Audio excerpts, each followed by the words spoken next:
Bom dia, boa tarde, boa noite, queridos estudantes. Sou eu, professor Fred Cortes, de volta para uma aula nesse canal aí. Pois é, como disseram no final do ano passado, a mamata acabou. A mamata acabou, perdi o incentivo da lei Rouanet, perdi o incentivo da lei Rouanet, né? Agora tivemos que trocar o estúdio aí, mas trocamos para melhor. Mais um vídeo para o canal Dom Fredon, o faraó da história. Agradecer aí a presença do pessoal aqui no estúdio, né? Todo mundo. Pode aplaudir, gente. Pode aplaudir. Estamos aí com novos patrocinadores, né? Para mais uma aula. A aula de hoje é uma aula extra, tá? É uma aula extra com a hashtag Dica do Fred. Então, a Dica do Fred de hoje vai para aqueles alunos que vão fazer prova sobre o iluminismo, né? O iluminismo, aquele conjunto de ideias que surge no século XVIII, chamado século das luzes, em alguns países da Europa, né? Principalmente na França, tá? Um conjunto de ideias que surge no seio da burguesia, né? A burguesia, aquela camada social que tinha poder econômico, entretanto almejava adquirir aí um poder político. E o iluminismo vem com as seguintes características principais. Primeiro, anti-absolutismo. Uma das críticas do iluminismo era em relação ao sistema absolutista, ou seja, o poder centralizado nas mãos do rei. Então, a primeira crítica que vale a pena a gente relembrar aí é o anti-absolutismo. Eles eram contrários à centralização de poder nas mãos do rei. Tranquilo? Uma outra crítica importante que eles faziam era em relação ao excesso de poder da Igreja Católica em assuntos de governo, né? O que alguns livros chamam de anticlericalismo, tá? É importante destacar o seguinte, pessoal, os filósofos iluministas não eram ateus, não duvidavam da existência de Deus.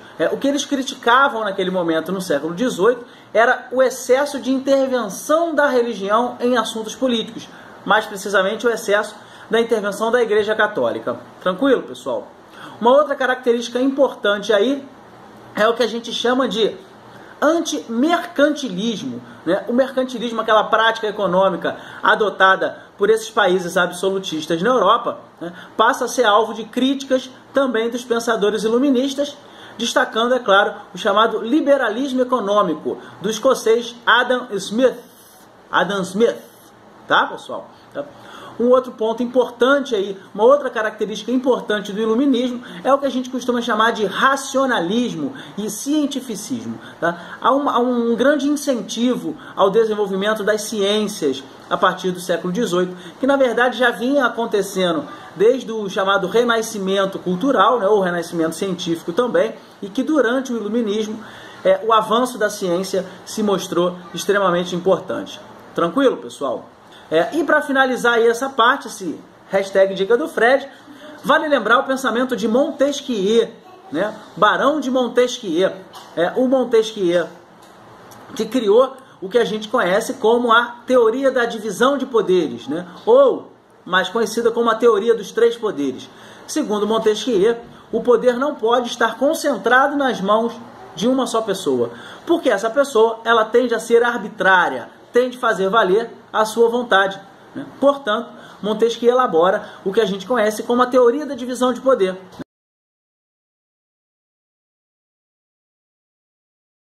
Segundo Montesquieu, a necessidade da divisão do poder é que faz com que um governo seja um governo em prol da população.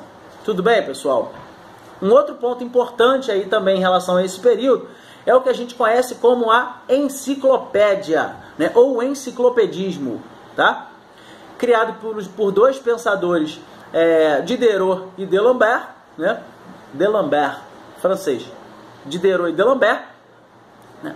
Eles vão catalogar essas novas ideias, né? E vão publicar essas ideias no que se chama de enciclopédia, né? Que nada mais é do que um conjunto de livros, né, que continham as inovações do período, a nova maneira como se pensava, tanto as inovações políticas, econômicas e também científicas. Ok, pessoal? Então, espero ter ajudado vocês aí. Uma excelente semana de testes ou de provas, tá? E, só para avisar que estamos de volta, hein? A mamata acabou, mas o canal não. Um efusivo aperto de mãos e passar bem.